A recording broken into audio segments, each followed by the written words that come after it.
ईमान से मुराद है मान लेना, दिल से तस्लीम कर लेना, यानी हक़ को हकीकत जानकर इस पर यकीन कायम कर लेना।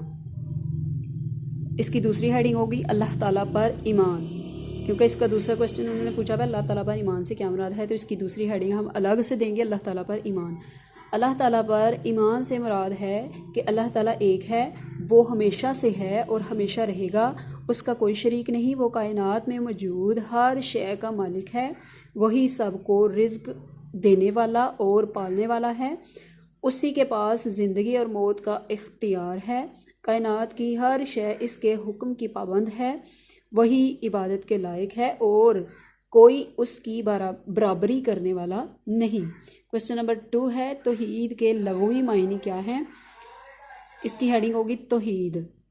आंसर है इसका तौहीद के लग़वी मायने हैं एक मानना, यकता तस्लीम करना। ठीक है, इसके साथ ही आज का हमारा CW नंबर 1 यानी कि जमात का काम नंबर 1 मुकम्मल हुआ। आप लोगों की डायरी इस्लामियात की यही है कि आप लोग CW नंबर 1 जो है वो याद करें और रफ़ कॉपीज़ पे इसका टेस्ट दें, और साथ ही साथ आप एक्सरसाइज भी अच्छी तरह से याद करें और उसका भी रफ़ कॉपीज़ पे आप लोग टेस्ट दें घर पे। आपने नोटबुक वर्क बड़े ध्यान से, बड़े प्यार से प्यारा प्यारा करना है, कोई भी गंद नहीं डालना, ठीक है ना। जिन बच्चों को राइटिंग प्रैक्टिस में मसला हो रहा है कट मार्कर से, तो वो लगातार घर पे प्रैक्टिस करें, रफ़ कॉपीज़ पे मार्कर से लगातार प्रैक्टिस करते रहें, ठीक है। आपकी आहिस्ता आहिस्ता इम्प्रूव होती जाएगी राइटिंग, ठीक है। तो आपने प्यारा प्यारा नीट काम करना है। ओके जी, अल्लाह हाफिज़, बेस्ट ऑफ लक।